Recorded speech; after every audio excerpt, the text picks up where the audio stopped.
Good afternoon, and thank you all for coming out today.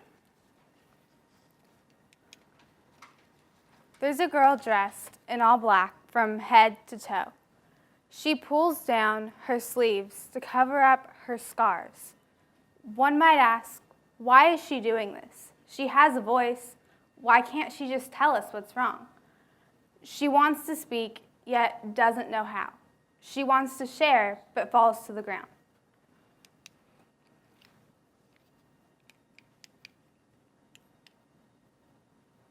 Look over here, a boy who's overweight and bullied in all his classes. He too has a voice, yet he doesn't speak up.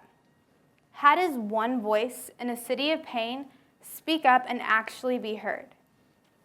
Through completing classes that I have taken that have developed my skill of speech or public speaking, a thought or idea came to mind. How do teens communicate to others of what they feel or need? I say communicate because in order to share effectively what you want to say, you need to know how to communicate. So just what does the word communication actually mean? Communication is the process of expressing your emotions, behavior, and attitudes in a way that others can comprehend. Communication touches many aspects of our lives, such as our emotions, behavior, and attitudes, and in doing so, it can further your ability to strengthen hopes, dreams, and desires. Today, I would like to share why communication is so important in today's society and how we can help teenagers effectively communicate to others. According to the National Institute of Mental Health, in 2007, suicide was the third leading cause of death for young people ages 15 to 24. The Centers for Disease Control reported that 60% of high school-age students have actually thought about committing suicide, and around 9% of them have tried killing themselves at least once. The National Health and Nutrition Examination Survey in 2007 and 2008 reported that obesity now affects 17% of all children and adolescents in the United States. This is triple the rate from just one generation ago. These statistics were shocking to me at first. Then I realized teens that are at risk of suicide or obesity have a voice too, yet they need help on how to use that voice. Effective communication is very important, but especially in today's society. With technology becoming more advanced every day, communication is becoming harder. You might say to yourself, no, through Facebook I can communicate to so-and-so who lives in another country. The question is, would you be able to communicate to that person effectively, face-to-face, or even talk on the phone for that matter? Personally, it would be hard for me. I have a friend who lives in California, and we have been friends since we were in the 2nd grade. I moved from California to Texas when I was in the 7th grade, and we lost contact for a couple of years. Then, randomly, I texted her, and we got to talking, and now we text almost every day. Now, one day, we were texting back and forth for a couple of hours, and my mom stopped me and said, "Why don't you just pick up the phone and call her?" I thought about it for a second, and I said, "No, that would be weird. I haven't talked to her in years." See, the idea of actually speaking made me uneasy. Even if the person is your best friend, it is still very hard to talk to people both comfortably and effectively. Many teens want to communicate, but they don't know how to. Therefore, they communicate in ways they do know how to. Whether that be cutting themselves, starving themselves, anger, depression, suicide, and so much more. As a teen, you really are in an awkward spot. You're in between 10 and 20. You want to be respected, yet you're still a minor and maturing. Often we may see teens crying out in extreme ways to be heard, saying things such as, "Can anybody hear me? Is there anybody who really cares what I have to say?" However, if they cannot effectively communicate what it is they want to say, then it will be very hard to get people to listen. As a teen myself, I have been in the position that most teenagers are. A few years ago, I hated speaking in public and even had trouble making new friends because I was scared to talk to others. However, I was fortunate enough to have an opportunity to learn how to effectively communicate through 4-H.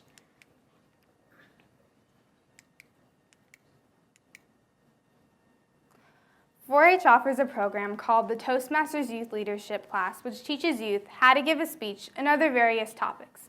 But most importantly, I learned how to effectively communicate. I enjoyed that class so much that I have now taken it twice. And it was also through 4-H that I was able to hear about TEDx Youth at Fort Worth and able to participate. Through these classes, I have gained the ability to express myself through communication, and the effects of this are seen throughout my life in the past year and a half. I have accomplished things I never would have dreamed of before, such as becoming the president of my 4-H club, participating on a musical on stage, and even speaking here today. In addition, not only do I feel more confident when speaking in public, I also feel more at ease to express my thoughts, ideas, and even to lead others. I have personally been changed from learning the process of simply communicating, and now I want to help other teens learn how to effectively communicate as well. As a part of the future generation of America, I believe there needs to be a change. If we want to progress as a country, the future generation of America needs to be able to effectively communicate and not fear it. We cannot and should not rely on technology to do this for us. Here are just a few examples of how communication is needed outside of a speech class. Suppose a student is sitting in a math class, and the teacher is introducing a new concept to the class today. However, this specific young man is having a hard time grasping the concept. Unfortunately, he doesn't understand how to effectively communicate, and he's embarrassed to speak out amongst a group. Thus, he resorts to saying, "I hate math, math is dumb." See, the problem here is a lack of effective communication and confidence to speak out amongst a group. If the boy had known how to effectively communicate, he could have notified the teacher that he doesn't understand, and the problem would have been resolved.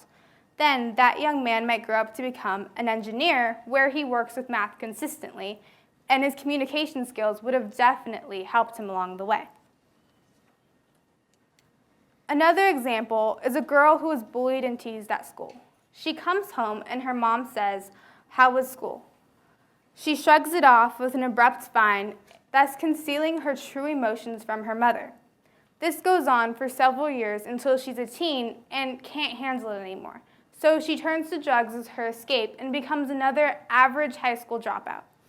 In this situation, the problem could have been avoided at a young age. Had the girl known how to effectively communicate, she could have told her mom that she is being bullied and possibly gotten help at a young age, which would dramatically reduce the chance of her turning to drugs as an adolescent. Now, I would like to propose to you an idea which will help with this problem. Don't worry, I'm not going to say ban Facebook, texting, and Twitter. What I believe may be a helpful solution. My solution would be that high schools implement a required effective communications class. I know that currently most high schools require at least one semester of speech, but that's not what we're talking about here.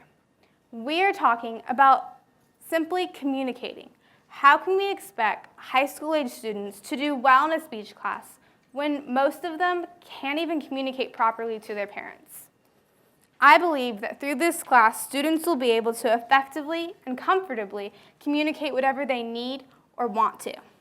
This class will teach students how to communicate to people without feeling nervous. It should be a time where students can really reach out and make connections with other classmates and teachers. The goal of this class is to help students overcome issues they are faced with by learning the tools of effective communication. Now that I have shared with you my idea of implementing a required effective communications course for high school age students, I would now like to address a few questions or objections that might come to mind. First off, who would teach this class? The teachers would have to have a previous background in working with youth and possibly a degree in counseling or communications. However, most importantly, they must have a heart in working with youth to overcome issues, or problems they are faced with by learning the tools of effective communication. What will the teachers actually teach the students? The teachers will introduce students to the method of communicating effectively while tackling the various fears of speaking privately or publicly. Another objection might be the issue of workload. One might say a high school-age student has enough homework on their plate and does not need one more class added to that. However, this class will have a minimum of light to no homework. It should really be a time where students can reach out and make connections with other classmates and teachers and not have to worry or stress about their homework getting completed on time.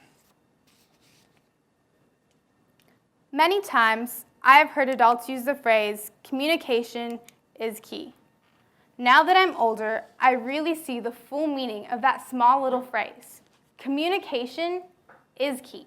It's the key to the future generation of America.